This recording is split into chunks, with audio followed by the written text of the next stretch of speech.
Love plant milk but hate the prices you're paying at the store? What if I told you you could easily make your favorite plant milk at home and save over 50% on store prices? And you don't have to just take our word for it, because today I'm going to show you how to use our homemade milk cost calculator so you can crunch the numbers yourself and see exactly how much you'll save. You can easily get to the calculator from anywhere on the Almond Cow website by clicking the Learn More button at the top, or if you're on a mobile device, by clicking on the menu drop-down in the top left corner and selecting the Cost Calculator button. With our calculator, you can compare prices for almond, cashew, oat, or coconut milk or creamer. You can also choose between organic and non-organic milks. Before we make any selections, let's scroll down and look at what results the calculator provides. The first table will show you how much 1 cup of your selected plant milk or creamer will cost at the store versus how much it'll cost to make yourself. This second table shows you how much you can expect to save over the course of a week, month, and year. Let's go ahead and look at some milks, starting with the most popular store-bought plant milk, almond milk. We'll go ahead and select almond as our nut, then milk, and conventional, since most almond milk you'll find in stores isn't organic. So now if we look down here, we'll see that 1 cup of conventional almond milk will on average cost you 96 cents at the store, whereas if you make it yourself, it'll only cost you 51 cents. If we look down at this table, you can see that making your own almond milk will result in saving $3.24 each week, $14.08 over a month, and a total of $169.01 over the course of an entire year. If you're curious as to how we get these prices for store-bought milks, or how we determine the amount of milk consumed in a week, I'll go over that in the next section where I talk about the assumptions used to build out this calculator. What if we look at something a little more fancy, like cashew creamer, which can actually be really hard to find in stores?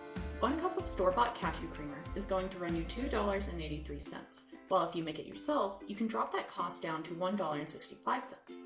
If you start making your own cashew creamer, that'll result in saving $8.54 each week, $37.11 each month, and a whopping $445.33 every year. Meaning if you decide to go out and buy an Almond Cow today, it'll pay for itself and still save you over $100 on groceries before the year is even over.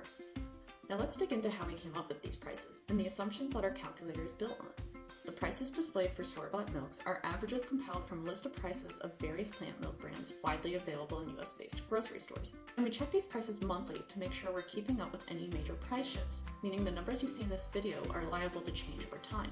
The prices we use for homemade milk assumes you're using our bulk ingredients, so that'd be the price of 1 cup of our ingredients to get an equivalent of 48 ounces of milk, or 16.9 ounces of creamer. Keep in mind that our cashews, oats, and coconut shreds are organic, yet still result in savings over buying non-organic milk at the store. The savings shown in this table are based off the assumption that the average person drinks 58 ounces per week. We should also point out that we were unable to find any organic cashew creamers or barista cashew milks on the consumer market, so we used the market price for conventional cashew creamer for both scenarios. But don't worry about memorizing all this information. If you scroll below the savings tables, the calculator will present a list of the applicable assumptions here. Now that we've gone over how our cost calculator works, I want to mention an extra saving that isn't reflected in the calculator. When you start making your own plant milk, you actually end up with 2 end products, the milk and the leftover pulp. That pulp can be used in various ways to make sure you're getting the most for your money spent on ingredients. You can eat the pulp as it is, dry it out to make your own almond flour, or use it as an ingredient in many of the recipes we have on our website. And you'll really want to use that pulp because it's rich in fiber and nutrients. In fact, if you're wondering just how nutritional your leftover pulp is, or how homemade plant milk stacks up nutritionally compared to your favorite shelf milk, check out our nutrition calculator, which will let you put in your own unique milk recipe and provide you with the nutrition breakdown for your milk and your leftover pulp.